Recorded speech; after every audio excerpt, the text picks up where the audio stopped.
bicara tentang Turki terlalu jauh. Kita yang berada di Asia Tenggara, apa hubungan kita dengan Turki? Tapi mereka yang membaca sejarah dengan baik, Sultan Hamengkubuwono, Sultan Yogyakarta menunjukkan prasasti bahwa Turki pernah menitipkan kekuasaan kepada Sultan Hamengkubuwono. Buktinya masih dipegang sampai sekarang. Apa maknanya? Bahkan di antara Wali Songo itu pun, di antara mereka adalah utusan dari Kesultanan Turki. Bukankah Turki itu bermazhab Hanafi? Bukankah orang-orang Turki itu bermazhab Hanafi? Tapi kenapa Sultan yang bermazhab Hanafi mengirim ulama-ulama Wali Songo bermazhab Syafi'i? Dia mengerti dakwah. Kami memang bermazhab Hanafi, tapi kami tahu nun saudara kami yang jauh di sana mereka bermazhab Syafi'i. Maka mereka kirim para ulama dan dai yang bermazhab Syafi'i demi keutuhan, demi keselamatan. Mereka lah dulu yang menerangi bumi Nusantara ini, yang sebelumnya nenek moyang kita menyembah batu, menyembah lembu, menyembah setan. Tapi begitu dai Islam dari Turki itu datang, semuanya bersyahadat, asyhadu an la ilaha illallah wa asyhadu anna Muhammadan Rasulullah. Maka kejatuhan Turki juga ikut menjadi keruntuhan kita. Apakah malam tak berakhir? Tak tampakkah cahaya? Ternyata di tengah gelapnya sekularisme, di tengah gelapnya westernisasi kebarat-baratan, dalam kekuasaan Islam kalah, dalam politik Islam jatuh, dalam ekonomi berkeping. Tapi ada satu titik terang, ada satu yang tidak dihapuskan oleh Mustafa Kemal Atatürk. Apa dia? Madrasah Imam wa Khatib. 1924 masjid tidak lagi ramai, khamar dihalalkan, perjudian, prostitusi, pakaian pendek, semuanya merajalela. Tapi ada satu yang tidak dapat dihapuskan, Madrasah Imam wa Khatib. Ada sekolah khusus untuk imam dan khatib. Pelan tapi pasti, walaupun negara sekuler, walaupun orang mabuk di tengah jalan, walaupun diskotik di mana-mana, Madrasah Imam wa Khatib tetap eksis. Guru-guru dengan keikhlasan mengajarkan Al-Quran, guru-guru dengan lillahi ta'ala mendidik anak-anak. Subhanallah, Masya Allah, dari Madrasah Imam dan Khatib itu hampir seabad lamanya mereka ingin memadamkan cahaya Allah. Yuriduna ayyutfi'u nurallah, mereka ingin memadamkan cahaya Allah. Wallahu mutimmu nurihi, tapi Allah menyempurnakan cahayanya. Masya Allah, ada satu yang tak padam, Madrasah Imam wa Khatib. Dari sekolah imam dan khatib ini lahirlah seorang pemimpin yang hari ini disegani dunia, yang berani duduk meletakkan tapak kakinya di wajah Simon Peres laknatullah alaih. Dia berani menunjuk wajah Simon Peres, inilah orang yang berani membunuh anak-anak Palestina. Ya qatilul abriya, wahai engkau yang berani membunuh anak-anak Palestina. Laki-laki itu bernama Erdogan, seorang alumni dari Madrasah Imam dan Khatib. Kita boleh kalah dalam bidang ekonomi, kita boleh kalah dalam bidang politik, tapi ada satu yang tak pernah mati, pendidikan Islam. Mari kita tanamkan agama Islam di dalam diri anak-anak kita.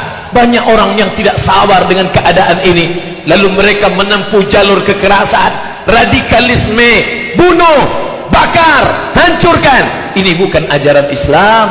Islam datang dengan kelembutan. Ud'u ila sabili rabbik, ajak mereka ke jalan Tuhanmu bil hikmah, dengan kata-kata yang santun dan lembut, wal mau'izatil hasanah, dengan curi taudadan, contoh yang baik, keteladanan, keagungan, kemuliaan.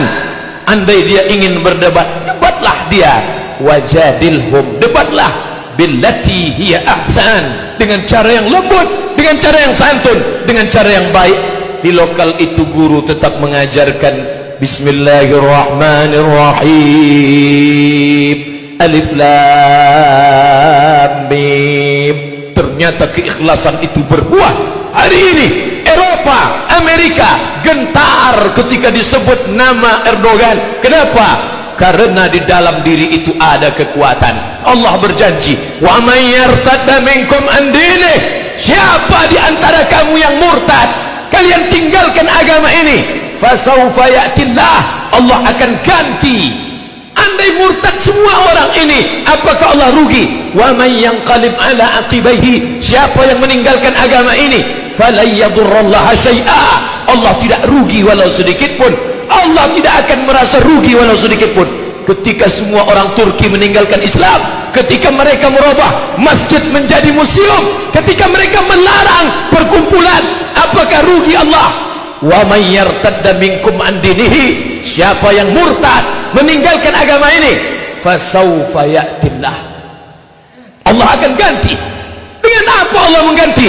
Biqaumin, dengan sekelompok orang, yuhibbuhum wa yuhibbunah, Allah cinta kepada mereka dan mereka pun cinta kepada Allah.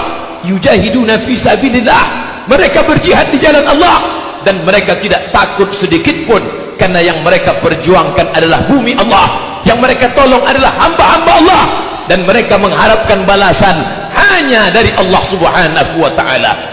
Setiap pagi, petang, siang dan malam kita katakan, innaka la tukhliful mi'ad, engkau tidak ingkar janji. Itu terlalu jauh Bapak Khotib, itu terlalu jauh Pak Ustaz, itu tidak terjadi di tempat kita. Bisa saja terjadi. Jangan bangga dengan masjid yang besar, jangan bangga dengan masjid yang megah.